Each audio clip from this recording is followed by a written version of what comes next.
પાઠ 2 શું છે લાંબુ શું છે ગોળ। સૌપ્રથમ એક સરસ મજાનું ચિત્ર આપેલું છે। આ ચિત્રમાં વિદ્યા દીદી બધા બાળકોને કુંડાળામાં બેસવા માટે કહે છે અને અલગ અલગ વસ્તુઓ દેખાડે છે। એમાં લાંબી વસ્તુ કઈ અને ગોળ વસ્તુ કઈ એનું તમારે છે એ અવલોકન કરીને અલગ પાડવાની છે। હવે આપણે એના ચિત્રો દોરીએ। વિચારો અને કરો। ગોળ વસ્તુઓને ગોળમાં અને લાંબી વસ્તુઓને લાંબામાં દોરો। ચાલો હવે ગોળ વસ્તુને આપણે છે એ દોરશું। લખોટી, મોસંબી, સિક્કો, પછી કેરમનું સ્ટ્રાઇકર અને બટન, બે વસ્તુ તો દોરેલી જ છે। ચાલો હવે લંબચોરસમાં છે લંબચોરસ વસ્તુ તો બોર્ડ, સ્કેલ, રબર, ચોક, પેન્સિલ। આના સિવાય તમે અન્ય વસ્તુઓ છે જેને અટકીને કે સ્પર્શ કરીને જે તમે રમત રમ્યા હોય તે પણ તમે લખી શકો। એક સરખા આકારવાળી વસ્તુઓને જોડો, એટલે કે ઢોલ છે એનો આકાર નળાકાર છે તો મીણબત્તી છે એનો આકાર પણ નળાકાર હોય। ચાલો દડો છે એનો આકાર ગોળાકાર છે તો નીચે છે એ ફૂટબોલનો દડો આપેલો છે એનો આકાર પણ ગોળાકાર હોય। ચાલો ખોખું છે એ ઘન હોય, અહીં ઘન સાથે આપણે જોડીશું। ચાલો એના પછી પૂરી છે એને બીજી ઇડલી સાથે આપણે જોડીશું અને કેપ છે એને આપણે કોન સાથે જોડીશું।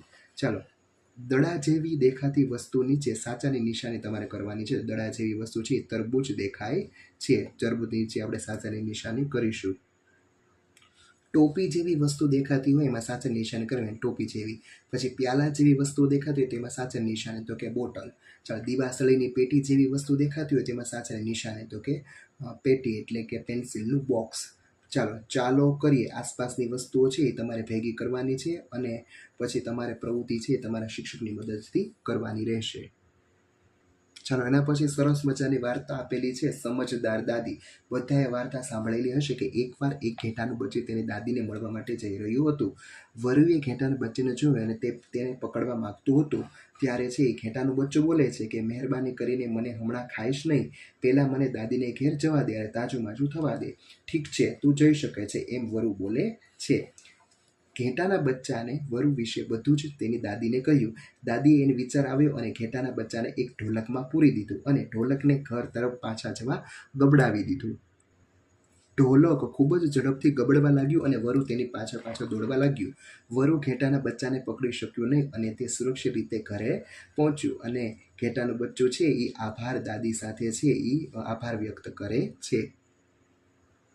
ચાલો એના પછી ચિત્રમાં બાળકો કેરમ રમી રહ્યા છે, પણ તમે પણ કેરમ રમો, જુઓ અને ગોટી એટલે કે સ્ટ્રાઇકરના ખૂણા સુધી પહોંચવા માટે કેવી રીતે તે સરકે છે, એટલે કે કેરમ ઉપર કૂકરી છે કઈ રીતે સરકે છે તમારે નિહાળવાનું છે। જ્યારે એક છોકરાને છે એની જે સ્ટ્રાઇકર છે એ ઉછળી જાય છે એટલે કે ગબડી જાય છે।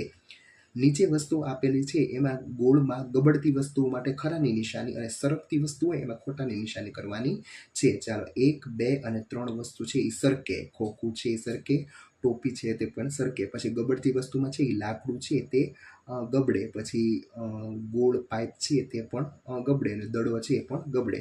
ચાલો તમારી આસપાસ વિસ્તારમાંથી જુદી જુદી વસ્તુઓને એકઠી કરો અને તેને સરકે ગબડે એમાં અલગ તમારે તારવાની છે। પછી શું તમે એવી વસ્તુ જોઈ છે જે ગબડે તે અને સરકે પણ તે? તો કે હા, સિક્કો છે એને એની ધાર ઉપરથી તમે જો કરો તો એ ગબડે અને એની સપાટી ઉપરથી તમે એને ધક્કો મારો તો એ ગબડે, સરકે। એવી રીતે સ્ટ્રાઇકરમાં પણ એવું હોય કે કેરમમાં સ્ટ્રાઇકર છે એ સરકે છે, પણ જ્યારે તમારો આંગળી છે એ વધારે વાગી જાય ત્યારે એ ગબડે છે અને ઉછળે છે, જે તમને ઉપર ચિત્રમાં છે એ આની ગોટી છે એ સરકવાને બદલે છે એ ગબડી ગઈ તે આપેલું છે।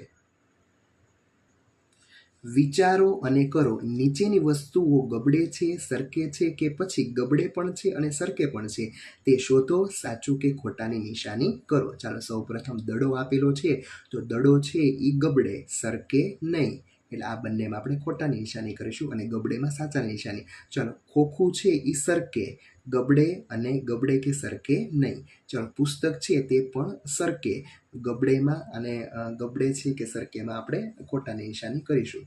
ચાલો એના પછી છે એ મોસંબી આપેલી છે તો મોસંબી છે એ ગબડે, બાકીમાં ચોકડીની નિશાની। બોટલ છે એ હવે બોટલ અને પ્યાલો બંને છે એને તમે જો એની સપાટી ઉપરથી જો તમે સરકાવો તો એ સરકે, તો એ આપણે સરકેમાં પણ સાચું કરીશું અને બોટલને છે એની ધાર ઉપરથી આપણે તમે ગબડાવો તો એ ગબડે, એટલે બોટલ અને નાનો પ્યાલો છે એ સરકે છે અને ગબડે પણ છે. આપણે જે સિક્કાની સ્ટ્રાઇકરની વાત કરી એવી રીતના તમારા શિક્ષકની મદદથી છે એ તમારે આ કોષ્ટક પૂર્ણ કરવાનું છે. ચાલો, ચમચી છે એ સરકે, ગબડે અને ગબડે કે સરકે આપણે ખોટું કરીશું. પછી કોણ છે તે ગબડે, સરકે કે ગબડેમાં આપણે ખોટાની નિશાની કરીશું. ચાલો, એના પછી પ્રોજેક્ટ કાર્ય આપેલું છે. આ પ્રોજેક્ટ કાર્ય તમારે શિક્ષકની મદદથી કરવાનું રહેશે. અહીં તમારું આ ચેપ્ટર પૂરું થાય છે. Thank you.